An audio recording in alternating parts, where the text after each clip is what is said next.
Hi everyone, welcome to my channel. आज हम cover करने वाले हैं, हमने चैप्टर 1 ऑलरेडी कवर कर लिया है हिस्ट्री का। अगर आपने मेरी वीडियो अब तक नहीं देखी तो आप उसको जाके देख सकते हैं। आज हम कवर करने वाले हैं चैप्टर 1 के नोट्स जो मैंने प्रिपेयर किए हैं। आप इससे रेफ़र कर सकते हैं, इससे आपका फुल चैप्टर का रिवीजन हो जाएगा। So let's start with our video. Chapter 1, what, where, how and when. तो सबसे पहले हमने इसमें टॉपिक पढ़ा था वेयर डिड पीपल लिव, कि पहले पीपल रहते कहाँ पर थे। हमने उसमें कुछ कुछ पॉइंट्स पढ़े थे कि कहाँ कहाँ रहते हैं। तो चलिए पहले स्टार्ट करेंगे कि पहला किसका रेफरेंस है एनसीईआरटी में। पहले रेफरेंस है नर्मदा रिवर का, जो कि हमने डिस्कस भी किया था कि फ़्लो करती है मेजरली इन मध्य प्रदेश। तो पहले पीपल कहाँ रहते थे? नर्मदा रिवर के बैंक के अराउंड रहते थे, जो कि एमपी में फ़्लो करती है मेजरली। और यहाँ पे कब तक रहते थे? They lived here for several 100,000 years. कब तक रहते थे? Several 100,000 years. और वो क्या करते थे? वो स्किल्ड हंटर्स थे एंड गैदरर्स थे, right? So they were skilled gatherers. They have vast knowledge of plants growing around them. They have very much knowledge about the plants which were growing around them. And they also basically वो क्या food क्या होता था उनका, जो fruits वगैरह, जो roots या फॉरेस्ट प्रोड्यूस जो भी प्रोडक्ट्स होते थे, they basically consume those things and then they hunted animals. So these were the few points which were refer to कि जब वो नर्मदा रिवर्स में रहते थे तो उनको कितने टाइम तक रहे हैं, वो क्या ऑक्यूपेशन किया है, क्या उनका ईटिंग स्टाइल था, और कैसे वो मतलब हंटिंग वगैरह शुरू हुई थी या नहीं. तो ये हंटिंग एंड गैदरर्स ये सब स्टार्ट हो गया था when they were living in the Narmada rivers bank. Now moving to the next place where they live, Sulaiman and Kirthars hills. Sulaiman and Kirthar hills, जो कि अभी हमने मैप में भी रेफर किया था इसको, पाकिस्तान के अराउंड है ये. तो this lies to the north west of India, क्योंकि नॉर्थ ऊपर आता है ना एंड वेस्ट इधर रहता है, तो पाकिस्तान इधर की डायरेक्शन में है, तो इसलिए कौन से डायरेक्शन में हो गया? ये नॉर्थ वेस्ट ऑफ इंडिया में हो गया. Women and man first begin to grow crops such as wheat, barley about 8,000 years ago. उस टाइम जब सुलेमान एंड कीर्थार हिल्स में लोग रह रहे थे, तो उस समय इन्होंने क्या सबसे पहले कल्टीवेशन स्टार्ट किया था? Wheat and rice. तब फर्स्ट टाइम कल्टीवेशन स्टार्ट हुआ था, जो कि अप्रॉक्स 8,000 ईयर्स अगो है अभी से अगर हम कंपेयर करेंगे तो. Rearing animals also began, and in this stage when they were living in Sulaiman and Kirthar hills, तो उन्होंने एनिमल्स रियरिंग भी स्टार्ट कर दी थी. तो जब वो इस वाले पार्ट पे रहे थे तो उनको कोई भी कल्टीवेशन स्टार्ट नहीं हो रहा था. नर्मदा रिवर में के आसपास जब वो रह रहे थे तो कोई कल्टीवेशन स्टार्ट ही नहीं था. तब तक वो कैसे लिविंग उनकी स्टाइल था, वो जो भी fruits, root, forest produce things हैं उसको कंज्यूम करते थे. वो हंटर्स थे, गैदरर्स थे. But when they started living in Sulaiman and Kirthar, तो बेसिकली वुमेन और मैन ने फर्स्ट टाइम कल्टीवेशन स्टार्ट किया व्हीट एंड बार्ले का, और उसके बाद रियरिंग एनिमल्स ऑल्सो स्टार्ट किया उन्होंने. Now moving to the third type where they live is Garo hills and Vindhyas. Garo hills जो है वो नॉर्थ ईस्ट मेघालय में है, और विंध्यास जो है वो एमपी में है. Now rice was first grown to the north of Vindhyas. जैसे हमने पढ़ा व्हीट एंड बार्ले जो है सुलेमान एंड कीर्थार हिल्स में स्टार्ट हुआ था. राइस जो है वो फर्स्ट स्टार्ट कब हुआ था ग्रो करना? To the north of Vindhyas. Vindhyas में स्टार्ट हुआ वो. And agriculture developed in many areas of Garo hills. और एग्रीकल्चर तब स्टार्ट हुआ था मैनी एरियाज में, यहाँ पे कल्टिवेशन स्टार्ट हो गया था, एग्रीकल्चर स्टार्ट हो गया था. ओके. अगर क्वेश्चन आता है कि कहाँ कहाँ वो लिव अराउंड करते हैं, तो आपको पता होनी चाहिए कि Narmada river, Sulaiman and Kirthar hills का जिक्र है, देन उसके बाद गैरो हिल्स एंड विंध्यास का भी जिक्र है, और कब कब कहाँ पे कौन सा कल्टीवेशन स्टार्ट हुआ है फर्स्ट टाइम, ये सब क्वेश्चन आ सकते हैं ना. उसके बाद हमने ट्रिब्यूटरीज पढ़ा था. तो ट्रिब्यूटरीज क्या होती हैं? Small river that flow into a larger river. हमने रेफ़र भी किया था कि मैंने मैप में भी शो किया था इंडस रिवर और उसकी ट्रिब्यूटरीज, गंगा रिवर और उसकी ट्रिब्यूटरीज कौन सी होती हैं. जो छोटी रिवर जो कि आकर बड़ी रिवर के अक्रॉस वो जुड़ जाती हैं, बड़ी रिवर के अंदर, उनको हम बोलते हैं tributaries. Now people also lived in Indus and it's tributaries में भी पीपल रहते हैं. इंडस रिवर कहाँ पे फ्लो करती है? पाकिस्तान में फ्लो करती है. About 4,700 years ago, some of the earliest cities flourished on bank of river Indus. 4,700 years ago, कुछ सिटीज़ जो फ्लरिश स्टार्टिंग में स्टार्ट हुई थी, जो फ्लरिश होना, वो कहाँ पे स्टार्ट हुई थी? इंडस रिवर. देन गंगा गंगा कब हुआ था, कब लिविंग स्टाइल उनका गंगा पे अडॉप्ट हुआ था? About 2500 years ago. 2500 years ago जो है सिटीज़ यहाँ पे डेवलप्ड हुई। ठीक है, यहाँ पे 4700 ईयर्स अगो सिटीज़ डेवलप हो गई थी, और यहाँ पे 2500 years ago city developed on banks of Ganga. जो साउथ ऑफ गंगा एरिया है उसको वहाँ पे मगध नाम से जाना जाता है, जो कि अभी बिहार में है। जो मगध के रूलर्स थे वो बहुत ही पॉपुलर थे, they were very popular and they set up a large kingdom जिसको कि मगध के नाम से जाना गया था। And Dhanananda is one of the most famous ruler of Magadha empire. ठीक है, तो ये कुछ रेफरेंस पॉइंट्स थे for Ganga river. Moving to the next. So now हमने ये पढ़ लिया कि पीपल कहाँ रहते थे। अब हम ये स्टडी कर रहे हैं मूवमेंट ऑफ द पीपल, लोगों का मूवमेंट कैसे हो रहा था। सो लोग मूवमेंट कहाँ पे कर रहे थे, एक जगह से दूसरी जगह जा रहे थे, पर ड्यूरिंग दिस मूवमेंट ये ट्रैवल करना एक जगह से दूसरी जगह जाने में इनको बहुत सारे ऑब्स्टिकल्स फेस करने पड़े थे। जो कि ऑब्स्टिकल किस फॉर्म में होते थे? ऑब्स्टिकल्स होते थे हिमालय माउंटेन हो गए, डेजर्ट हो गया, रिवर्स हो गई, सीज हो गई, ये सब उनके लिए ऑब्स्टिकल्स थे, बिकॉज तब ये मीन्स ऑफ ट्रांसपोर्ट वगैरह ये सब डेवलप नहीं हुआ था। तो ये हिमालयस पे चल के जाना, डेजर्ट्स वगैरह, रिवर्स, सीज, ये सब थोड़ा डिफ़िकल्ट था टू ट्रैवल। जितना आजकल इजी है ये तब भी ट्रैवल कर पाना, पर उस टाइम ये बहुत ज़्यादा डिफ़िकल्ट था यहाँ पे ट्रैवल कर पाना। तो ये सब जगह उनके लिए क्या थी? ये उनके लिए ऑब्स्टिकल्स थी। Now reason, what was their reason to travel? तो they used to travel in search of livelihood, अपनी लिविंगहुड के लिए वो ट्रैवल कर रहे थे। और they needs to travel to escape from natural disaster, जैसे ड्राउट या फ्लड्स आ गए तो वो ट्रैवल कर रहे हैं एक जगह से दूसरी जगह। या फिर movement of armies conquering other lands, या फिर आर्मीज़ का मूवमेंट जो कि दूसरी लैंड को, क्योंकि फ़ाइट वगैरह हो रही है तो फिर दूसरी लैंड को कैप्चर कर लिया, उस वजह से भी मूवमेंट हो रहा है एक आर्मी का एक लोकेशन से दूसरी जगह पे लोकेट होना। मर्चेंट्स ट्रैवलिंग फ्रॉम ट्रेड, ये तो आजकल भी होता है कि जो ट्रेडिंग पर्पज़ या बिजनेस पर्पज़ के लिए एक जगह से दूसरी जगह ट्रैवल करते हैं merchants. Religious teachers walk from village to village propogating religious message. तो रिलीजियस जो गुरुज थे वो ट्रैवल कर रहे थे एक जगह से दूसरी जगह, क्यों ट्रैवल कर रहे थे? टू प्रोपोगेट देयर रिलीजियस, जो भी उनका रिलीजियस मैसेज था वो प्रोपोगेट कराना, दूसरे लोगों को जानना, जिससे लोग उनके धर्म को ज्वाइन करें। Movement for adventure, discoveries and expeditions to new places. अब जैसे आजकल ही होता है लोग पैराग्लाइडिंग या कुछ भी ऐसे एडवेंचरस ट्रिप्स के लिए, ट्रैकिंग करने के लिए एक जगह से दूसरी जगह मूव करते हैं ना, जाते हैं ना टूरिस्ट स्पॉट पर। तो बेसिकली उस टाइम भी लोग एडवेंचर हो गया या डिस्कवरी, कुछ नई डिस्कवरी करनी है किसी जगह की, या कुछ ऐसी एक्सप्लोर करना है नया प्लेस, तो वो इस वजह से भी मूवमेंट हो रहा था one location to another location. Now ये जो मूवमेंट हो रहा था एक जगह से दूसरी जगह पे, ये बेसिकली क्या कर रहा था? आप एक जगह से दूसरी जगह गए जहाँ पे ऑलरेडी कुछ लोग प्रेजेंट थे, तो वो लोग उनसे मिले, तो उसके बाद क्या होगा? जब वो आपस में बात करेंगे तो वो शेयर करेंगे कुछ इन्फॉर्मेशन, कुछ आइडियाज़ एक दूसरे के साथ। तो these movement led to sharing of ideas between people. इन मूवमेंट्स की वजह से लोग एक दूसरे में के साथ अपने आइडियाज़ को शेयर कर पा रहे थे। These movement enriched our culture tradition also, क्योंकि अपने कल्चर को भी आप एक दूसरे को एक्सप्लेन करके, कहीं आप जहाँ पे मूव किए वहाँ पे लोग अलग कल्चर प्रैक्टिसेस थी वहाँ पे, बट आपने जाके वहाँ पे समझाया कि हाँ ठीक है हम तो ये कल्चर फॉलो करते हैं, वो बताएंगे हमारा क्या कल्चर है। तो इससे क्या हुआ?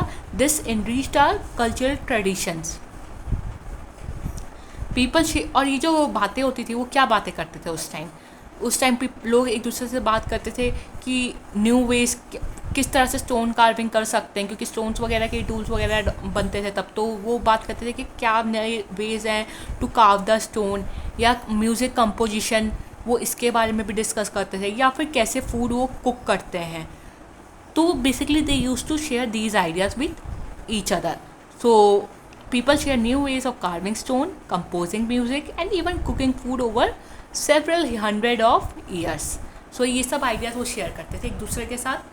Now moving to names of the land.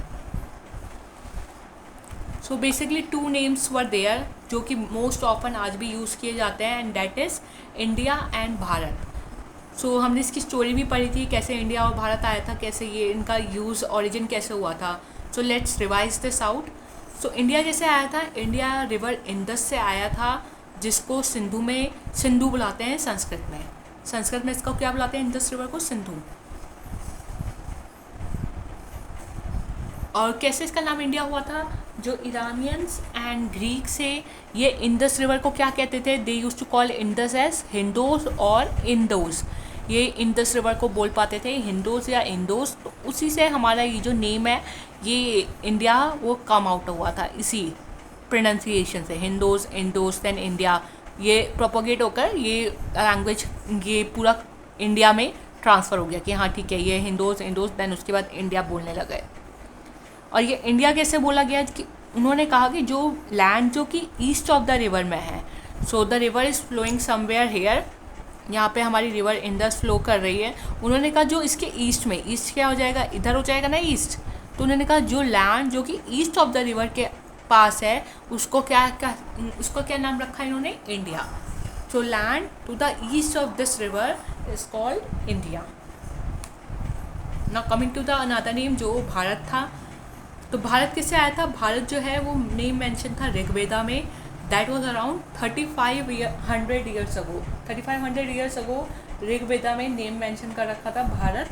और ये जो ऋग्वेदा है ये कौन यूज़ करता था? This was use for group of people जो कि नॉर्थ वेस्ट में रहते थे। जो कि हमारा मैप अगर आपने देखा होगा तो वहाँ पे ऊपर नॉर्थ और यहाँ पे वेस्ट है ना, तो जो नॉर्थ वेस्ट में लोग रहते थे they were using Rigvedas. So basically Bharat नाम कहाँ से पड़ा था?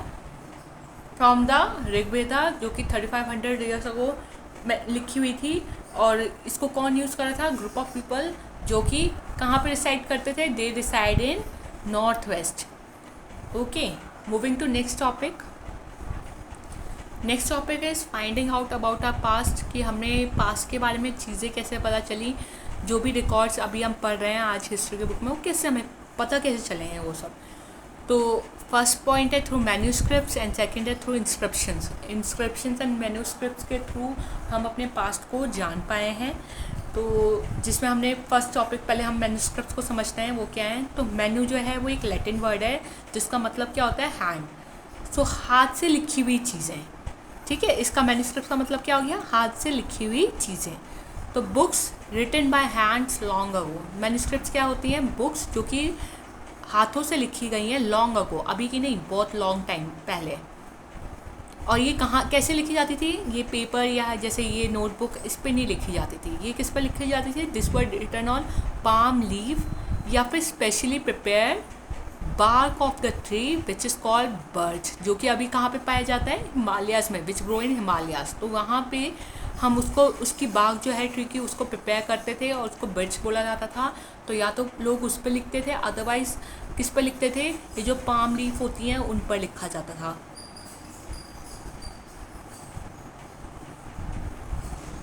और इसमें से ये जो सारी मैन्यूस्क्रिप्ट्स, कई सारी मैन्यूस्क्रिप्ट्स थी, पर हम सभी रिटेन नहीं कर पाए हैं क्योंकि इसमें से कुछ जो है वो डिस्ट्रॉयड या ईटन अवे हो चुकी हैं बाय इंसेक्ट्स। कुछ डिस्ट्रॉय हो गए होंगे नेचुरल कामिटीज़ वगैरह में, कुछ को ईट कर लिया होगा इंसेक्ट्स ने, because these were written on leaves. तो ये सारी प्रिजर्व नहीं है हमारे पास आज भी। कुछ प्रिजर्व हैं जो कि टेम्पल्स और मोनेस्ट्रीज़ में थी, वो अभी भी बची हुई हैं। और उन्हीं से हम ये स्टडी कर पाएँ कि उस टाइम लोगों का क्या लिविंग स्टाइल था, कब क्या कल्टीवेशन स्टार्ट हुआ था फर्स्ट टाइम। ओके,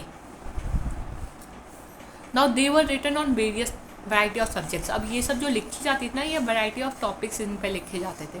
क्या क्या टॉपिक्स लिखे जाते थे मैन्यूस्क्रिप्ट्स में? जैसे अपनी रिलीजियस बिलीफ या प्रैक्टिसेस हो गई, क्या रिलीजियस बिलीफ थे उनके, क्या प्रैक्टिस करते थे उस समय रिलीजन के अकॉर्डिंगली, वो सब मेंशन होता था।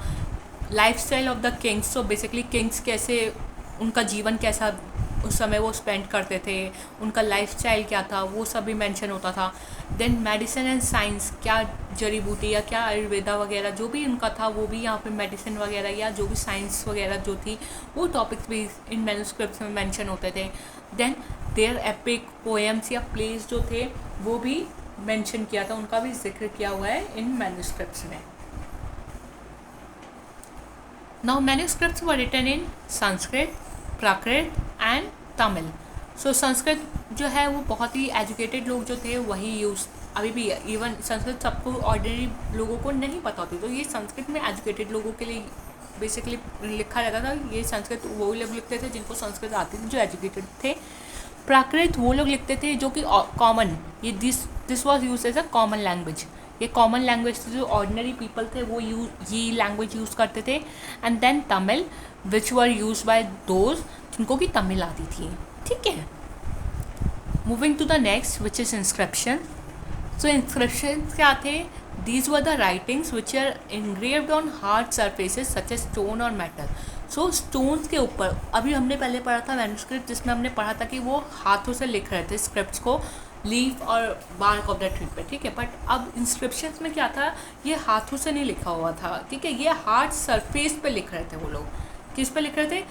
पत्तों पे नहीं लिखी जाती थी ये चीज़, किस पे लिखी जाती थी? इंस्क्राइब किस पे किया जाता है? ये स्टोन्स पे इंस्क्राइब कर रहे थे, मेटल्स पर, स्टोन्स हो गए, मेटल्स हो गए, उन पे ये राइटिंग्स हो रही थी, ठीक है। तो अब उसमें लिखा क्या क्या जा रहा था? उसमें लिखा जा रहा था ऑर्डर ऑफ द किंग, जो भी किंग्स ऑर्डर देते थे तो उस चीज़ों को ऑर्डिनरी पीपल तक बताने के लिए कि हाँ ये किंग का ऑर्डर है, वो उसको इंस्क्राइब करवा देते थे स्टोन्स पर। So order of the kings were mention. Then life of the people, जो भी उस समय के किंग क्वीन या ऑर्डिनरी पीपल थे उनका लाइफ स्टाइल क्या था उसका भी जिक्र किया गया था इन इंस्क्रिप्शंस पे। Then record of victories in battle, जो बैटल जो कि वो जीतते थे उसका भी रिकॉर्ड इन इंस्क्रिप्शंस पे मेंशन था। Now next, tools, weapons, pots and coins. तो इंस्टेड ऑफ ये मैन्युस्क्रिप्ट और इंस्क्रिप्शंस के साथ साथ हमें इन चीज़ों से भी अपने पास्ट के बारे में हम स्टडी कर पाए हैं। टूल्स हो गए, वेपन्स हो गए, पॉट्स, कॉइन्स उस टाइम के क्या थे, उनसे भी हमने अपने पास्ट के बारे में काफ़ी नॉलेज गेन की है। सो अदर देन मैन्युस्क्रिप्ट्स और inscription, many other sources are there to study the history. जैसे रिमेन्स हो गई, बिल्डिंग की रिमेन्स वगैरह, जो बची हुई बिल्डिंग्स हो गई, पुरानी बिल्डिंग्स, उनको स्टडी करके, या उस टाइम की पेंटिंग्स और स्कल्पचर्स से उनको भी देखकर हमने कुछ हिस्ट्री के बारे में जाना है कि उस समय क्या पेंटिंग्स वगैरह लोग डेवलप करते थे, आर्ट वगैरह कैसा उस समय का था, वो सब हमने स्टडी किया है। Then what tools were use, कौन से वेपन्स वॉर में यूज़ होते थे, क्या पॉट्स वगैरह, पैन्स वगैरह या ऑर्नामेंट्स, कॉइन्स, ये सब उस टाइम के लोग कैरी करते थे। तो ये सब मिले कैसे, ये तो एक्सप्लोर किया है हमने। और एक्सकवेशन, डिगिंग, अर्थ सरफेस को डिग करके उसमें से निकाला है, तो ये एक्सप्लोरेशन एंड एक्सकवेशन से मिले हैं। तो बेसिकली इन सारी चीज़ों से भी हमें अपनी हिस्ट्री के बारे में पता चला है। Apart from manuscripts and inscription, कौन कौन सी चीज़ें थी? बिल्डिंग्स की रिमेन्स, पेंटिंग एंड स्कल्पचर या tools, weapons, pots, pans, ornaments, coins, these all were used to study the history. और जो इन सब चीज़ों पे स्टडी कर रहे थे, बिल्डिंग्स, पेंटिंग्स, टूल्स, वेपन्स, इन पे जो भी स्टडी कर रहे थे इन ऑब्जेक्ट्स पे, उनको बोला गया archaeologist. Those who study these objects are called archaeologist. जो कि ये सब पास्ट की चीज़ें पढ़ के प्रिडिक्ट करना चाह रहे हैं कि हाँ पुराने लोगों का क्या लाइफस्टाइल था, कैसे वो रहते थे, वो सब उन्होंने हिस्ट्री का पता लगा रहे थे, तो उन लोगों को बोला गया था archaeologist. Then basically how can you define archaeologist? Archaeologist is a person who study the people and what they did in the past by the things they left behind. So these are the persons जो study करते हैं लोगों के ऊपर study करते हैं, या उन्होंने पास्ट में क्या चीज़ें की हैं और कैसे स्टडी करते हैं। ये स्टडी करते हैं जो भी चीज़ें वो छोड़ के गए हैं, जो थिंग्स जो कि लेफ्ट हो गई हैं, अभी भी रह रही हैं, उसके थ्रू ये स्टडी करते हैं कि हाँ उस टाइम लोग कैसे रहते थे या फिर वो पास्ट में क्या करते थे। तो basically those are the person, they are called archaeologist. So these archaeologist ये क्या करते हैं, ये बेसिकली बोन्स हो गई फिशेस की या एनिमल्स की या बर्ड्स की, ये वो भी देखते हैं। तो बेसिकली ये स्टडी कर रहे हैं इन चीज़ों पर, किसके थ्रू? ये सब चीज़ें तो पढ़ ही रहे हैं, पर ये उस समय के जो फिशेस या एनिमल्स, बर्ड्स, इनकी बोन्स हो गई ना, उनको भी देखते थे कि हाँ उस टाइम के लोगों का क्या ईटिंग स्टाइल था, वो कैसी बोन्स वगैरह ईट कर रहे हैं, या कौन से एनिमल्स, कौन से बर्ड्स को। तो they look for bones of animals, birds and fishes. Now coming to our last topic which is what do dates mean. So what do dates mean में हमने स्टडी किया था कि हम एक रेफरेंस पॉइंट लेके चलते हैं which is the birth of Jesus Christ. So Jesus Christ के बर्थ से पहले जो डेट्स थी उसको हम रेफ़र करते हैं BC, and after Jesus Christ born जो ईयर्स थे हम उनको रेफ़र करते हैं AD में। ठीक है, तो BC की फुल फॉर्म क्या है? It is called as before Christ and AD is called as anno domini. ठीक है, एंड BC को हम ऑल्सो BCE और AD को हम CE कहते हैं। CE means common era and BCE means before common era. तो इसको समझाने के लिए जैसे यहाँ पे ये नंबर लाइन है, यहाँ पे एक रेफरेंस पॉइंट है, ये वाला मान लो, ये वाला जो पॉइंट है this is birth of Jesus Christ. Then यहाँ पे 50 AD, 100 AD, 150, this goes till 2024 जैसे जो अभी ईयर करेंटली चल रहा है। ठीक है, और यहाँ पे 100 BC, 500 BC, 1000, 2000, ये मतलब पीछे के साल हैं। सो अगर हमसे बोला जाए कि 200 BC जो है वो कैलकुलेट करो कितने ईयर्स हो गए हैं, सो दिस डजंट मीन कि 200 साल ही हो गए हैं। नहीं, 200 BC कहीं यहाँ पे फॉल कर रहा होगा, 100 और 500 के बीच में, यहाँ पे। ठीक है, यहाँ पे कहीं 200 BC फॉल कर रहा होगा। तो हम इसको कैलकुलेट कैसे करेंगे? ये देखो, अभी कौन सा ईयर चल रहा है? 2024। तो हम 2024 में ऐड कर देंगे ये वाला 200 BC, जो ये वाले साल हैं जिसका बॉर्न से पहले वाले, हम वो ऐड कर देंगे इसमें। तो कितना आ जाएगा? ये आ जाएगा हमारा 2224 ईयर्स। सो कितने ईयर्स हो गए 200 BC को? इतने ईयर्स हो गए।